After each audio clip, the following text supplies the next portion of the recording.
एक समय की बात है। पहाड़ों और हरे भरे खेतों से घिरे एक शांत गांव सूरजपुर में रमेश नाम का एक दूध वाला रहता था। रमेश की पहचान पूरे गांव में एक मेहनती और दयालु इंसान के रूप में थी। सुबह सूरज निकलने से पहले वह उठ जाता, अपनी दो गायों को चारा डालता और उनका ताजा दूध निकालकर दो बड़े कनस्तरों में भर देता। फिर वह अपनी पुरानी लेकिन मजबूत साइकिल पर उन्हें लाद कर गांव के हर घर में दूध पहुंचाता था। उसके आने से ही गांव के बच्चों की दिनचर्या शुरू होती थी, इसलिए बच्चे उसे मुस्कुराकर रमेश भैया आ गए कहकर पुकारते थे।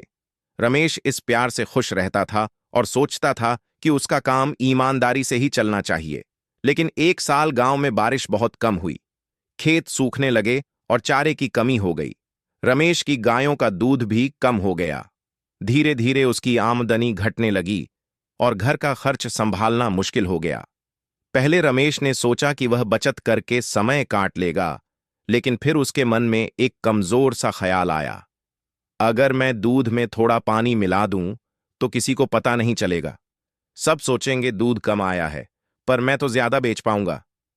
लालच धीरे से उसके मन में प्रवेश कर गया। शुरू में रमेश बहुत डर रहा था। पहली बार उसने बस एक मग पानी मिलाया।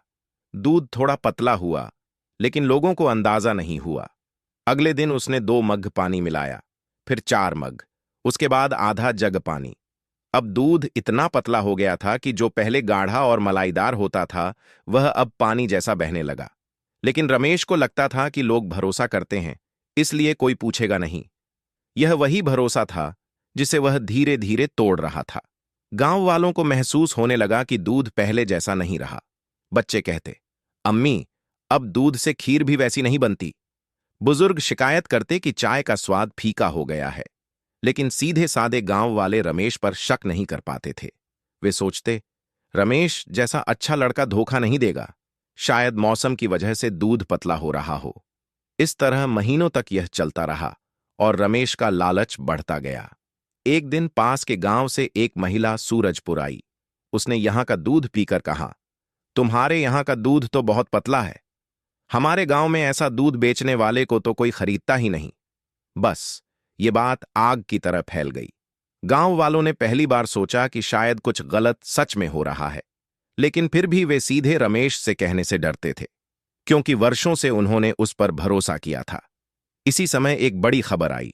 गांव में सालाना मेला लगने वाला था और इस बार मेले में एक खास मशीन लाई जा रही थी जो दूध की शुद्धता जांच सकती थी। जैसे ही यह बात फैली, रमेश के मन में घबराहट फैल गई। वह सोचने लगा, अगर मेरा दूध जांच लिया गया तो सबको पता चल जाएगा, मेरी इज्जत भी जाएगी और रोजगार भी। लेकिन फिर लालच उसके डर पर भारी पड़ गया। उसने खुद को समझाया, कौन आएगा मेरा दूध जांचना, सब मुझ पर भरोसा करते हैं। मेले का दिन आया। ढोल की आवाज, खाने की दुकानें, बच्चों की भीड़, पूरा गांव खुशियों से भरा था। बीच में एक स्टॉल पर दूध जांच मशीन रखी गई थी। कई लोग अपना दूध जांचवा रहे थे और मजे ले रहे थे। उसी समय गांव के स्कूल मास्टर साहब आए, जो रोज रमेश से दूध खरीदते थे। उन्हें महीनों से शक था, इसलिए उन्होंने सबके सामने कहा, आज हम रमेश का दूध जांचेंगे। भीड़ एकदम शांत हो गई। सबकी नजरें रमेश की ओर मुड़ गईं। रमेश के हाथ कांपने लगे। उसका दिल जोर जोर से धड़कने लगा, लेकिन वह मना भी नहीं कर सकता था। वह धीमे कदमों से अपना कनस्तर उठाकर मशीन के पास आया। मशीन में दूध डाला गया। एक चमकती हुई रोशनी आई और कुछ ही सेकंड में स्क्रीन पर रिपोर्ट दिखाई दी। शुद्धता 40%। दूध में पानी मिलाया गया। पूरा मेला सन्न रह गया। लोगों को यकीन नहीं हुआ कि रमेश जैसा शांत और भरोसेमंद दिखने वाला व्यक्ति उन्हें इतने समय से धोखा दे रहा था। गांव वाले गुस्से में बोले, रमेश, तुमने हम पर भरोसा तोड़ा है। हमने सालों तुम्हें अपना माना और तुमने ऐसा किया। रमेश शर्म से सिर झुकाकर खड़ा रह गया। उसे अपने किए का पछतावा होने लगा। उसे महसूस हुआ कि थोड़ा सा लालच कितना बड़ा नुकसान कर गया। मेला खत्म होने के बाद सरपंच ने गांव की सभा बुलाई। उन्होंने रमेश से कहा, रमेश, गलती हर इंसान से होती है, लेकिन धोखा देना सबसे बड़ी गलती है। अगर तुम सच बोलकर अपने आप में बदलाव लाने का वादा करो तो गांव तुम्हें दोबारा मौका देगा। रमेश की आंखें भर आईं। वह बोला, मैंने गलत किया है। लालच ने मेरी सोच बदल दी थी। अब मैं कभी दूध में पानी नहीं मिलाऊंगा और आपका भरोसा वापस जीत कर दिखाऊंगा।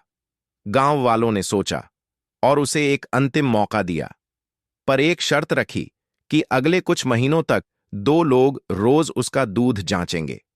रमेश ने तुरंत हामी भर दी।